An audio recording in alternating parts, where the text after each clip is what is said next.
friends, it's Lisa, and today I just wanted to sit down and chat to you all about some of my favorite romance books. I have recently, within the past year and a half, gone into reading romance, and there have been a lot of ones I've really liked. There's been a lot that I have not, and it's just been a bit of a process figuring out what I like in romance and what I don't, but I have read quite a few that I have really loved since starting really reading romance, and I wanted to just chat about them. I thought it was only fitting that the month of February with Valentine's Day, that this would be the best time to share some of my favorite romances that I've read. And obviously, one, I'm going to read more romance books in the future that are going to be added to this list, so perhaps in the future we will make an updated favorite romance books list and video. And two, I'm not really filming this as a recommendations video. Obviously, I recommend all of these books because I love them so much, but I wouldn't say that they're the most groundbreaking recommendations. A lot of these books and authors are very popular. These are just the ones that I have gotten into and read within the past year and a half that I have loved. So I really just wanted to chat about my favorite romance books that I've read since getting into romance in the spirit of Valentine's Day. But speaking of Valentine's Day, I did want to quickly thank the sponsor of today's video, which is Ana Luisa. So Ana Luisa is a jewelry brand that I have worked with many times before. I have many pieces from the brand and I absolutely love every single one. If I'm wearing jewelry, it's Ana Luisa. I wear their pieces all the time, so I can honestly tell you that their pieces are long lasting, they are high quality, they're also tarnish free, and they just look so nice. Even the pieces that I've had for a couple of years now still look brand new and look amazing, and I still wear all the time. They are also a brand that really is conscious of their impact on the environment. They are carbon neutral as well as climate neutral certified, which I think is just so great and so important. And I do have a couple of pieces from Ana Luisa to share with you all. They're actually a part of the same collection. They are Element pendant collection. I just saw these and instantly became obsessed. So all of these necklaces have a pendant with a different design to represent that element. So of course I had to get the fire pendant because I am a fire sign. But this particular necklace has the sun with some stars on it, and anything that has suns or stars or moons or anything like that on it I am obsessed with, so I knew I had to get this one. I also got the earth pendant, which has the cutest little design on it. It has a couple of flowers and also a mushroom and some more stars. Anything with a mushroom on it I feel like I just need to have. I am absolutely obsessed, so I really like this one as well. This was the first one that I saw and was yeah, I need that. You're coming home with me. And then the one that I'm wearing right now is the light pendant. This one reminded me a lot of my bullet journal from 2022 with the hand and the stars.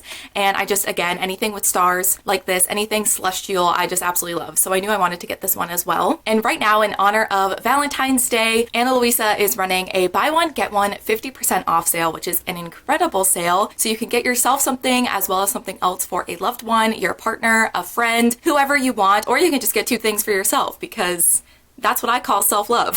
I will have a link to Ana Luisa at the top of the description for you all to be able to shop around. I was thinking that these element necklaces would actually make a really cool gift for someone if you're shopping for a loved one, because you could get their element. If they're a fire sign, you could get the fire necklace. I just think that that would be such a cool gift. Also, Ana Luisa does ship internationally, so wherever you are, if you're looking for a gift for someone for Valentine's Day or for yourself, you can check out that sale. And also, if you've watched this after the sale has ended, you can always use my code WithLove20 to get 20% off your order. Thank you so much to Ana Luisa for sponsoring today's video, and now we can start chatting about all of my favorite romance books. So most of these romance books are all within the adult age category. I thought about including YA, but I think I could just do a whole video talking about my favorite YA contemporaries. And most of these are contemporary romances. There are some that are a little bit different. We have historical romance in here. We have one that is kind of a fantasy. We have one that's more paranormal, but most of these are contemporary romances. But let's just get started and talk about the first one. And I feel like it's only right to start this video off talking about this book. This was not the first adult romance that I read. I have read a couple before this one, but this was the one that really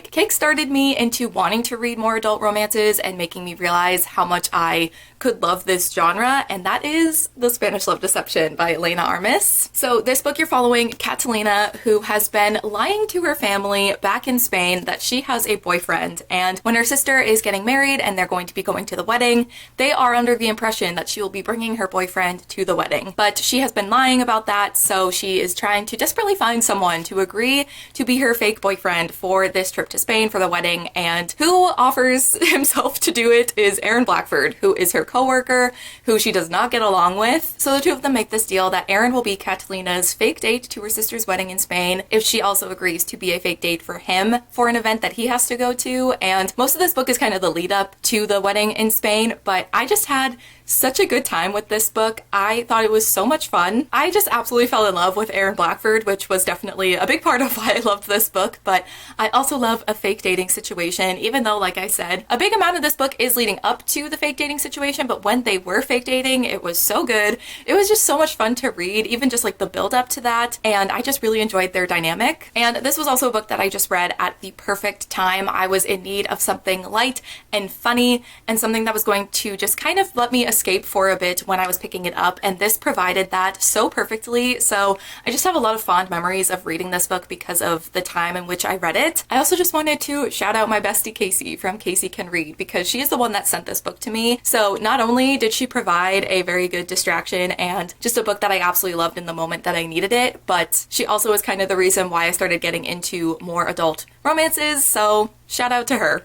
But yeah, I absolutely love this. I know it's not everyone's cup of tea. I understand people's complaints. I know it's not perfect, but it was, again, a book that I just think of so fondly because of the time that I read it, and it really was what made me want to read more adult romances. So I have a lot to thank for this book, and I loved it so much. Definitely need to revisit it at some point. All right, next I'm just gonna talk about an author in general because I've read all of her adult romances so far and I've really enjoyed all of them. There definitely is one that I'm gonna spend more time talking about because it is by far my favorite, but I wanted to mention all of them, and that is Emily Henry. So there's Beach Read, and then we have People We Meet on Vacation and Book Lovers, and I think if we had to order them by least favorite to favorite, my least favorite is definitely People We Meet on Vacation, and then Book Lovers is my next favorite, and then the one that is definitely my favorite is Beach Read, and that's the one we're going to talk about the most. But very quickly, Book Lovers, People We Meet on Vacation. This one is a friends to lovers romance where these two friends go on one last vacation to reconnect as friends, and then things get complicated, feelings get complicated. And then we have Book Lovers, where we're following two characters who are within the publishing industry and start working on this book together in this small town. But it also is a big discussion on family and reconnecting with loved ones. But my favorite by far is Beach Read, and what's funny is People We Meet on Vacation is the only one I've annotated, and it's my least favorite. So definitely gonna need to reread this and annotate all of my favorite quotes and moments within this book because there were just so many. So in this book you're following January and Augustus, or Gus, and both of them are authors. She writes romance books and he writes literary fiction. And after January loses someone in her family, she goes to stay at this beach house that happens to be next door to Gus, and the two of them are both experiencing writer's block, so they decide to switch genres. So Gus is going to write a romance novel and January is going to write a literary fiction, and the two of them start taking each other on these dates that aren't dates but are definitely dates to do research for these projects, for these books. And it's just them kind of coming together and getting to know one another and going through the losses and just like the things that they've experienced and leaning on each other through those things. And I just love this book so much. I think consistently through all of Emily Henry's adult romance novels, she does such a good job of balancing the more emotional, hard-hitting topics and discussions, such as, for example, in Beach Read, grief and loss, with the more lighthearted, funny, romantic moments. So I really loved seeing this discussion and depiction of grief and loss, and that really did hit me and make me very emotional. But I also loved the romance. I loved January and Gus. They are simply everything to me. The banter between the two of them is simply everything. I think Emily Henry does some of the best banter in adult romance books, but it was like the second or third interaction that we were seeing between January and Gus on page, and the banter was so good. I was genuinely laughing out loud, and this was, you know, pretty early on in the book, and instantly at that point I was invested in them as people, but also as a relationship and as a couple. So I just really enjoyed this book. There's literally not one thing that I disliked about this. It was simply perfection. So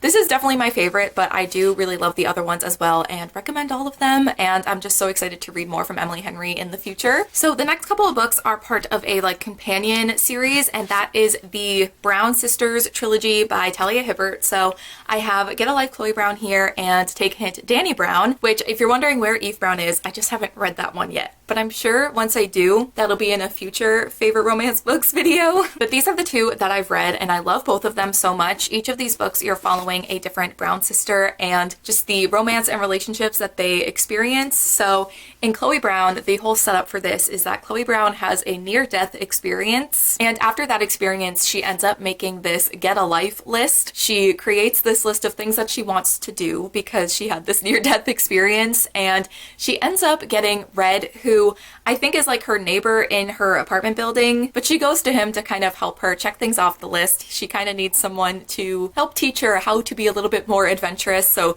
she thinks that he's the right person for the job, and it was just so much fun. I love a book with a list. I don't know why. I feel like it's so satisfying when characters can check things off the list and what they learn from having that list and doing those things. So that was just an added like bonus to this book, but definitely so much fun. And then we have Take a Hint Dani Brown, and this one you're following Dani Brown, who gets stuck in an elevator during a very like routine fire drill in her workplace and is rescued by Zafir or Zaf. That rescue and him like carrying her out of the building ends up going viral, so the two of them kind of take advantage of that attention and them going viral to fake date because they both have things that they can get out of them being in this fake relationship, and again, love fake dating, so this was just really fun to read. And I absolutely loved Zaf. He was just like the most precious cinnamon roll character, but I also loved Dani so much.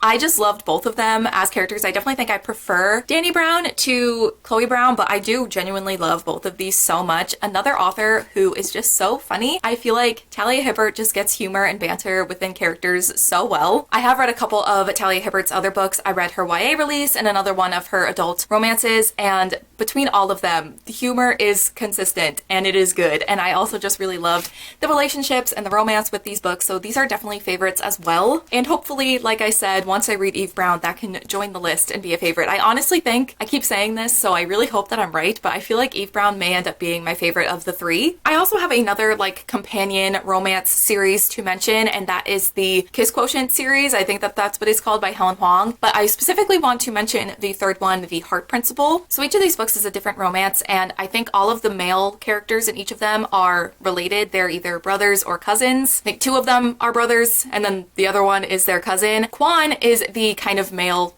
love interest and the male perspective in The Heart Principle, and he shows up in the first two, and I absolutely loved his character in the first two, so I was so excited to read his book, and I'm so happy that it ended up being my favorite one. So in The Heart Principle, you're following Anna, who plays the violin, and she ends up going viral. A video of her playing the violin goes viral and kind of presents her with this opportunity to forward her career and to get more traction and attention from her violin playing, but she's kind of stuck and scared to do something else. She's kind of paralyzed by that video going viral because now it feels like there's certain expectations of her. On top of that struggle that she's facing, her long-term boyfriend goes to her and says, "Hey, I think we should try having an open relationship before we commit to each other for the rest of our lives." And Anna is very upset about that. She doesn't like that idea, but she knows that he's going to be taking advantage of it. She knows that he's going to be seeing a bunch of girls, so she decides, why not have a bunch of just one-night stands and see what happens? But that's kind of where Quan comes in. He agrees to be one of her one-night stands, but they kind of fail at it, and then they kind of have another one, and they just kind of realize that they enjoy like spending time with each other. And I will say this one, I think the reason I like this one more than the other two is it's definitely a lot more emotional and hard-hitting and has some more just like emotional topics and things going on with these characters in the first two in this series. The first two are definitely a lot more lighthearted, so it definitely is an adjustment, and I could see people not loving The Heart Principle as much if you go into it expecting it to be like the first two books in the series, but I kind of loved that it had these more emotional moments. Anna is really struggling with things regarding her family and taking on this role of having to take care of someone in her family and the kind of complications that come with that. But I really, really loved this. Like I said, I was looking forward to Quan's book the whole time I was reading this series, and I'm so glad that not only did I love it, but it was my favorite in the series. And I think at this point, it's quite obvious that I do enjoy a romance that has the fun, lighthearted, romantic moments with a mix of more hard-hitting emotional moments as well. Yeah, this definitely was by far my favorite in the series. I definitely want to get my own copy of it. I don't necessarily need to own the other two. I did like them and I'd still recommend them, but the third one was definitely by far my favorite, and I just loved it so much. And I love the characters. I love Quan. I loved Anna as well, and I definitely want to revisit this story in the future. Definitely a favorite romance. So the next book I'm going to talk about is a little bit different. It's the historical romance that I wanted to mention, and I feel like if you've watched my channel at all within the past year, you probably know what I'm going to say, and that's The Duchess Deal by Tessa Dare. Tessa Dare is definitely one of the more popular historical romance writers. I think this is probably one of her most popular books and series, and it's for good reason. I had such a good time with this book. It's kind of a marriage of convenience setup. The male love interest really wants to just produce an heir, and he is just trying to find a wife to do that with. He's not looking for a romantic partner, he just wants to produce an heir, and he ends up offering this idea to Emma, who is the main character. She agrees because he will be able to provide a lot of security for her. You know, there will always be a roof over her head. She will never have to really want for anything. Then the two of them obviously like start to develop real feelings for each other, and it gets complicated because it's supposed to just be a marriage of convenience. There's supposed to be no real feelings, but it's just really fun once the real feelings start to get in the way. And I just really loved it. It was so much fun. It definitely made me want to read more historical romances. I think I just really enjoy reading about a situation where people are, you know, a marriage of convenience. There's no real feelings. They're just doing this for their own reasons, and like fake dating, there's no real feelings. They're doing it for their own reasons. I think those types of tropes are just always so much fun for me to read, which is I think why I liked this one so much. And I really liked the characters, definitely like Grumpy Sunshine vibes as well, which is another favorite trope of mine. And it was just fun. It was just a fun, silly, goofy time. This is a book that I just love, and I don't even know really how to talk about it. I talk about it a lot, but I feel like I never know exactly what to say other than I just loved it and had such a good time. I loved the characters, I loved the tropes, and overall it was just so much fun, and I definitely need to read the other books in this series. Another favorite romance of mine is definitely From Lukov with Love by Mariana Zapata. I absolutely loved this book. It's like a rivals to lovers figure skating romance. So both Jasmine and Ivan, who are the main characters, are figure skaters, and both of them compete in pairs. They always have a partner that they compete with, but Jasmine recently has not been competing for certain reasons, and Ivan has recently, like, I think his partner is like injured or something, so he's looking for a new partner for this competition season. So that job gets offered to Jasmine, and the two of them do not like each other. I feel like this is like one of the first times where rivals to lovers in a contemporary setting actually like is done well.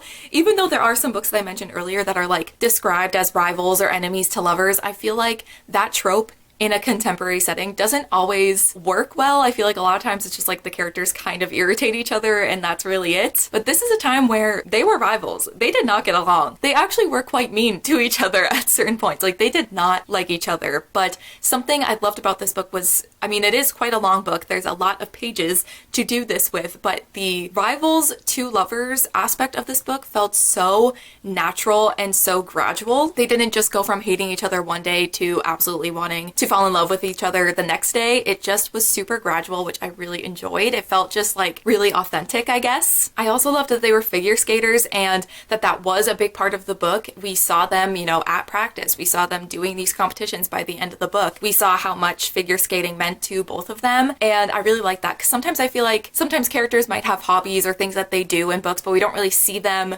doing those things. And so I really enjoyed seeing the moments where they were practicing. I feel like that gave a good understanding to their relationship and how it evolved throughout the book. And I just loved seeing them get to know each other and see each other with their families and the people that were important to them, and just like getting to know each other. The moment when he gives her hot chocolate at the ice skating rink, that, oh, so good, so good.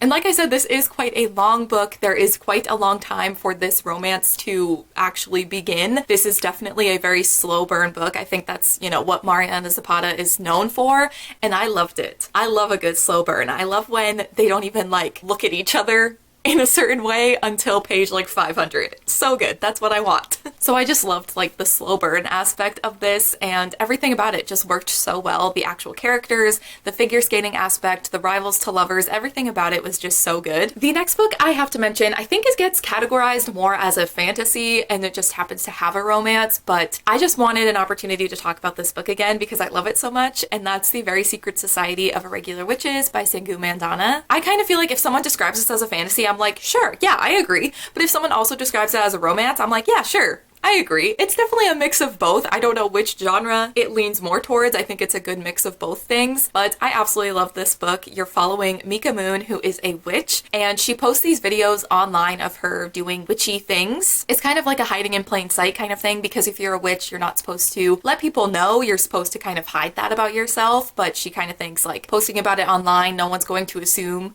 she's a real witch. But then someone does see these videos and realizes that she's the real deal. She's a real witch, and they ask her to come and help teach and train these 3 young girls who are also witches and don't really have any sort of understanding of their powers. So Mika travels to Nowhere House, where these 3 young girls and all of their like guardians and the people that kind of look after them are living. And there, one of the people that kind of takes care of these girls is Jamie, who is the grumpy librarian. And at first he's not quite sure if he can trust Mika. He's very like reluctant to let people into his circle because he cares so much about them and cares about these girls so much, but eventually the 2 of them end up really bonding and, you know, develop feelings for each other. But it's so sweet. I love all of the characters within this book, all of the side characters, the 3 young girls. There's so many cute moments with them. This book was just like so cozy, so magical, and I say this every time, it just felt like a warm hug. It was just so wonderful. So all of the like fantasy aspects, the stuff with the witches and the like magical aspects, the training of these 3 young girls,